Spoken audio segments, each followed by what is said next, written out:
Sometimes you find that the heat in these competitions are actually the scary bit, because there's an expectation to get through to the final, and so the heats you can mess up, and if you mess up, it's like pretty disappointing, pretty gutting.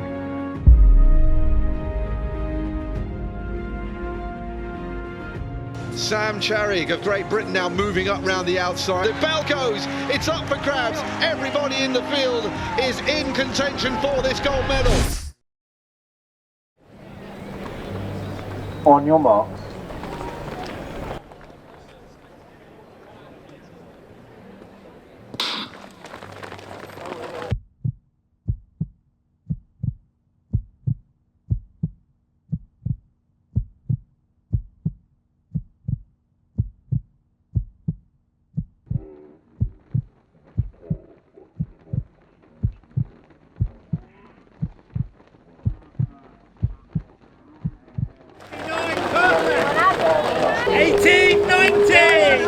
Go on, Highgate! Keep rolling! Then Highgate! 28! Keep it rolling, Charlie! Go Ricky, let's go with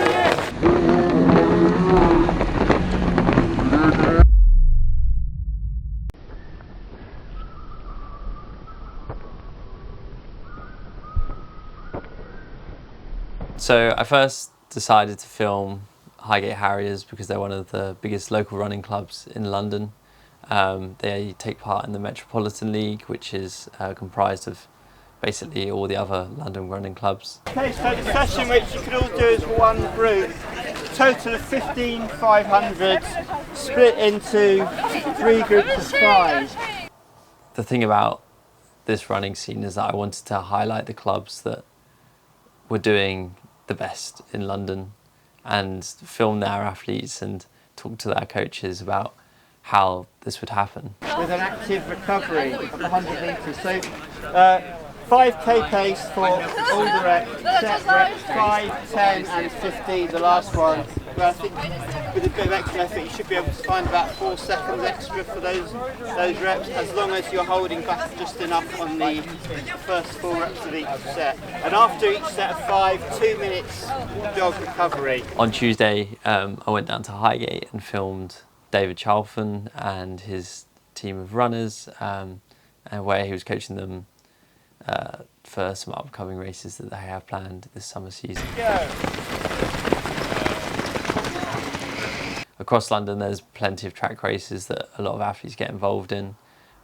They happen either on a Wednesday night, which are usually at Watford, or they happen on Tuesdays and Thursdays, sometimes even Fridays at tracks like Wimbledon, some at Herne Hill as well. And they happen all throughout the season, so the aim of the documentary is to highlight all these different athletes and their personalities and how the club running scene becomes a part of something bigger than itself. 92, 93, 94, 95.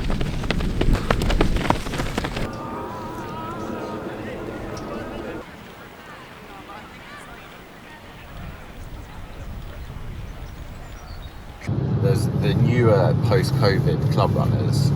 I think what's different is that we had super shoes, and then you had all these races pop up that, you know, for years, like I've run in London for years, right, and there was never a 5k in Battersea, and now there's like 4 a year.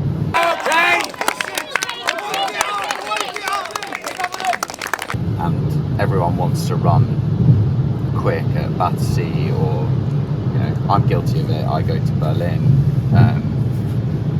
Valencia, all of these races, and there's a real focus on times, because people who run, and now that running's booming, they want to go to the office on Monday and someone says like, oh, what did you run? And you're like, oh, I ran like 15:04 for the 5k, and people at work think that's like fucking class. But then if you're like, no, I did a Met League and I got pumped and I came like 78th.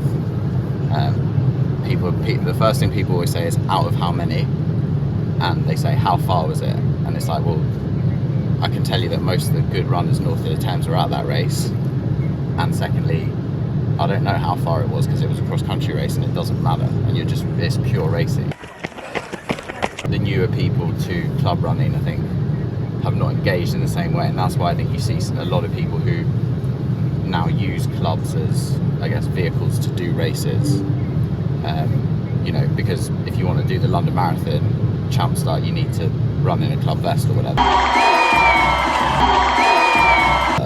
And they're not engaging with like what I would say is like the backbone of club running, which at a club like Highgate is the Met Leagues, the road relays, 6 stage, 12 stage, all of this sort of stuff.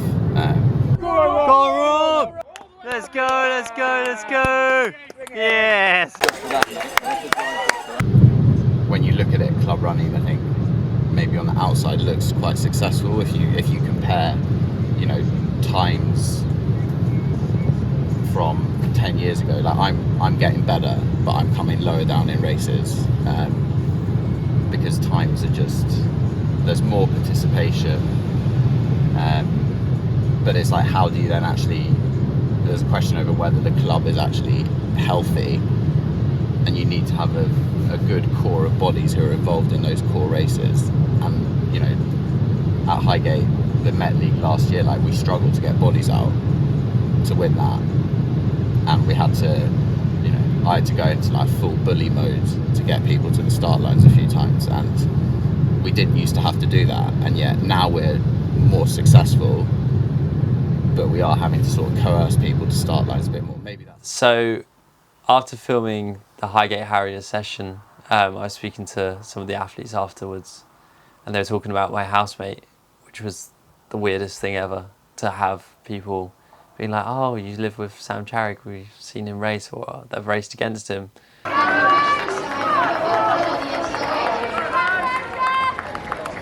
And I was hesitant originally to film him, but it kind of became easier to film him because I lived with him, and also the fact that I know who he trains with and I know what races he's doing. And it just so happened that the first race that I filmed him at was the St Mary's University BMC record breaker race, which was hosted by the British Milers Club and put on by the university itself.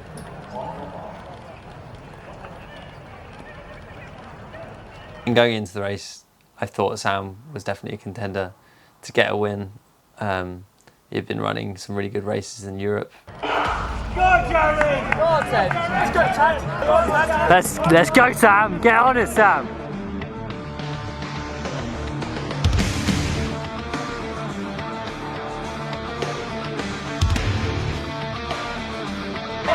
Go, Wiggy! Let's go, Wiggy! Let's go, Sam! Come on, Sam.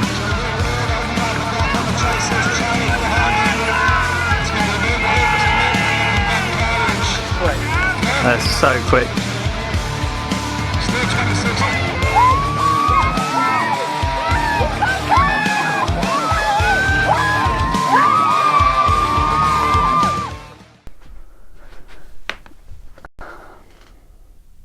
All good.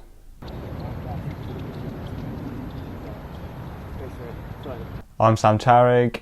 I do the 1500 metres, where I ran 3:35 this year, and I'm happy to announce I've been selected for the World University Games. Blanking over this field, it's going to be close on the line. Charig's there, Gilliard is there. Oh, I think that was Gilliard, he just stole it from Sam Dodd, who finished well down the outside. I first got into running when I was in primary school. I was kind of one of the faster kids on the playground when we were playing it, and at sports day I did the marathon, as we called it, in year 5, which was actually the 600 metres. 22. Came second, I think, against a lot of like the cross country runners. So from there, year 6, I joined the cross country team, and then did my first cross country race, and I came first. And then from there, in year 7, I joined my local athletics club, City of Portsmouth.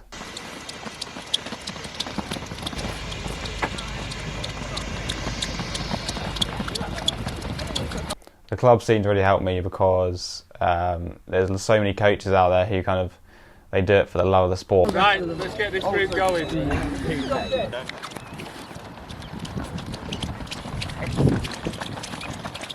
My first 1500 metre race, I think I was 17, so not as young as you might think. That was in Watford, a classic Watford Diamond League night on a Wednesday. I ran 3:54, and I don't remember how I ran it. I think I ran quite slow to begin with, and then I always thought that I had to kind of leave a big kick for the end, save all my energy for the last 100 metres, which I did. I think I remember overtaking quite a few people. I need Frankie to do the video. It can't just be me going to try to do the video. Yeah. Perfect. Beautiful. I'm trying to spit it down myself. Yeah, so this weekend I'm doing an 800 metres at the Watford BMC Grand Prix, or the Watford Diamond League as everyone calls it. So yeah, doing an 800, obviously not my main distance, but it's kind of good to do something a bit shorter, a bit of speed work for the 15. Make sure I'm getting ready for those championship races, which often are slow and then get quicker at the end. And also, kind of it kind of helps make the 1500 feel a bit slower, a bit easier if you go and do a fast out 8. And also just to go and get a PB, because I haven't run an 800 for a long time.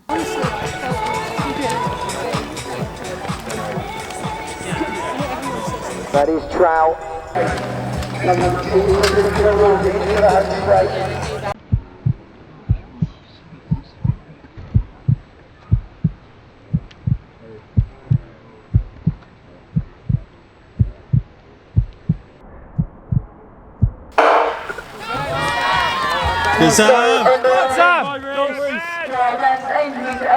Could be fast and furious this one.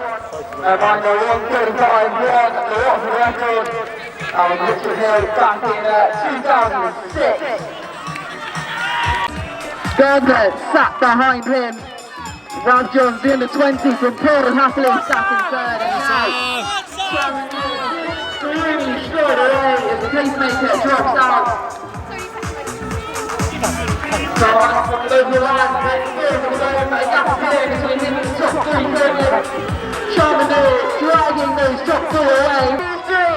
All gone wide, Will Rashford's close to it, Stevie the under-20 that takes it. 1:45.38 on the clock. And that's a fantastic run for the young under-20.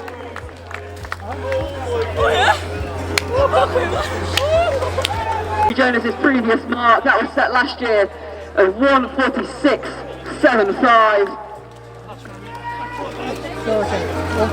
Came 4th in the 800, ran a pretty big PB of 1:46.1, which a bit annoying to not come top 3 after all the other races I've come top 3 in, but it's not my main distance, and I'm just very happy that I ran a pretty quick time. I was pretty happy with it. So I think I've got a lot of confidence now going into some championship races that the speed work's there, and I'm ready.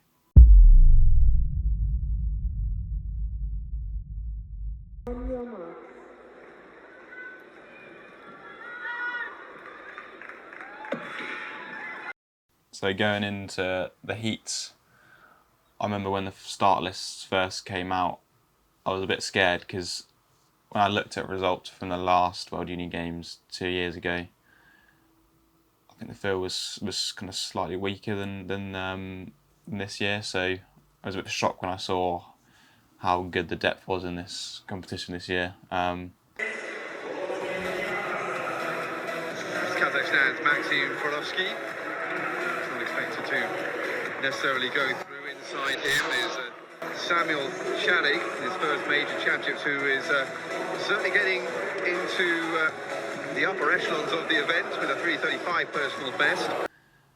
But I was pretty confident. I think I was the second fastest in my heat, and it was top 4 go through, no fastest loser or anything. So I knew I just had to kind of execute races the way I'd been executing them all summer. I think the way it played out was I got out pretty hard in the first 100 to kind of make sure I wasn't stuck at the back or stuck in the middle. And I think I ended up leading a decent amount of it, which I didn't really want to do, but it keeps you out of trouble.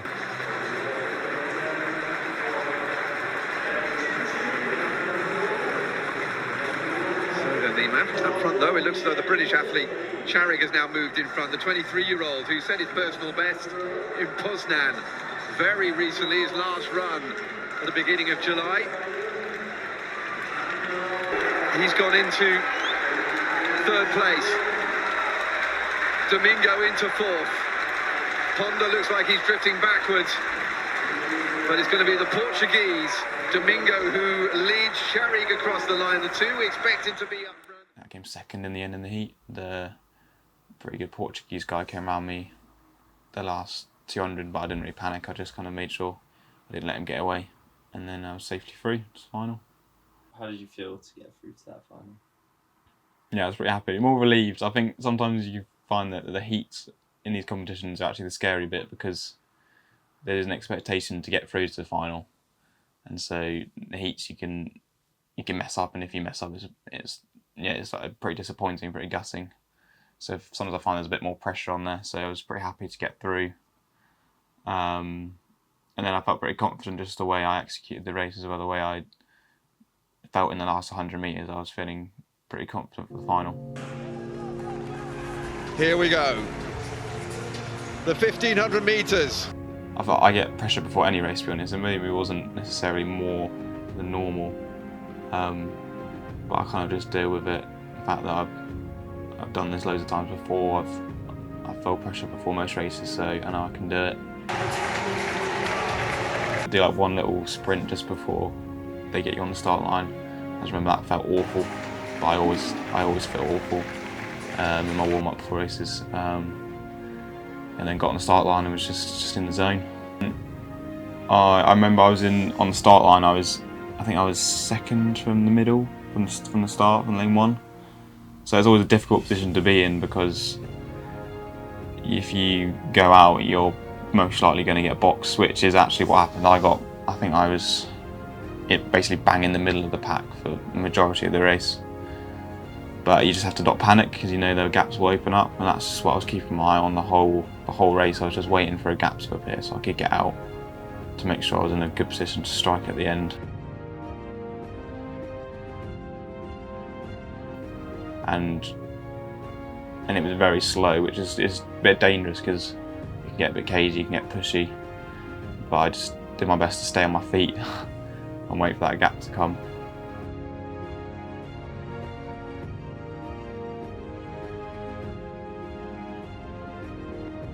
Yeah, so I remember the last lap started to really pick up. I think it ended up being like a 51, which is, I think that's a 400 metre PB for me actually.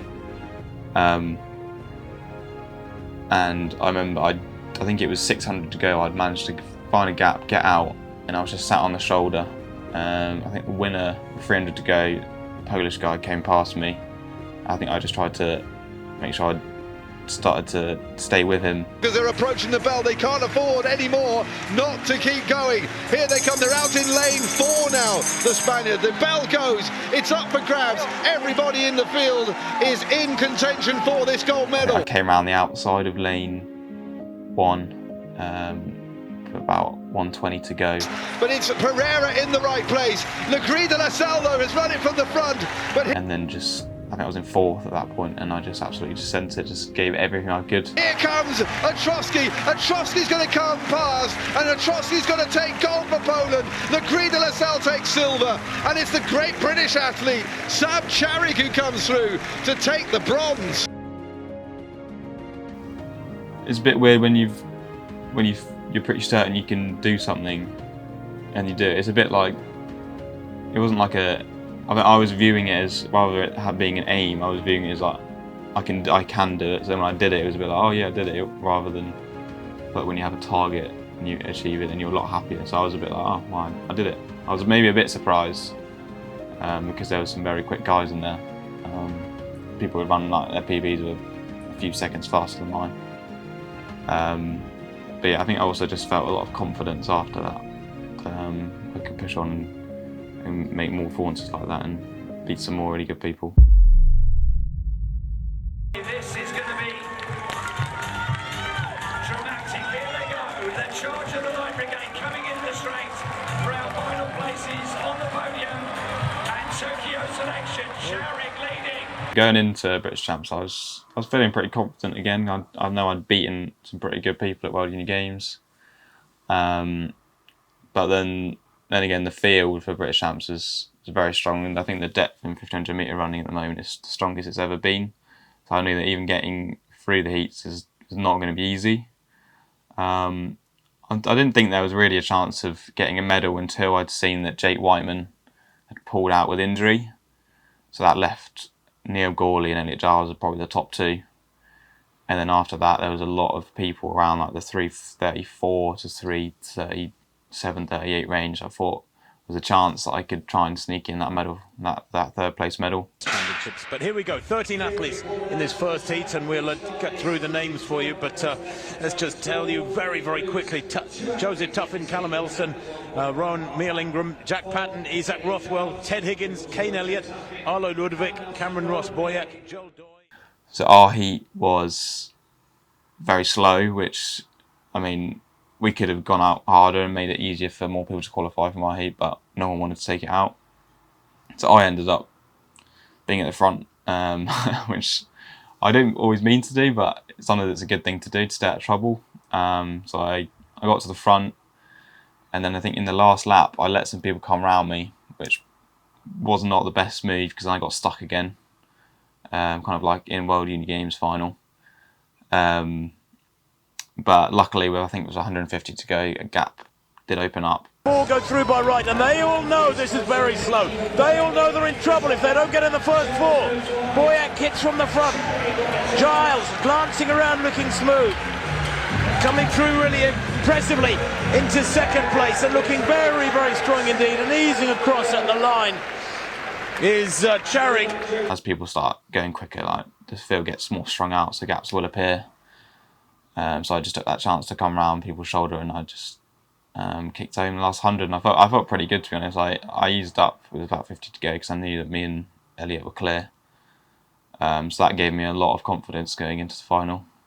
So last year I came 8th at the British Champs final, which was a pretty big result for me at the time. But going into it this year, I know I'm a lot better athlete than I was last year.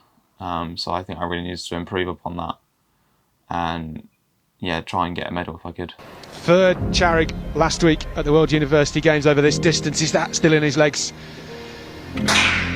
Well, the final race of our Lunar UK Athletics Championships weekend. So similar to World Uni Games final, on the start line I found myself, I think I was again lane 2.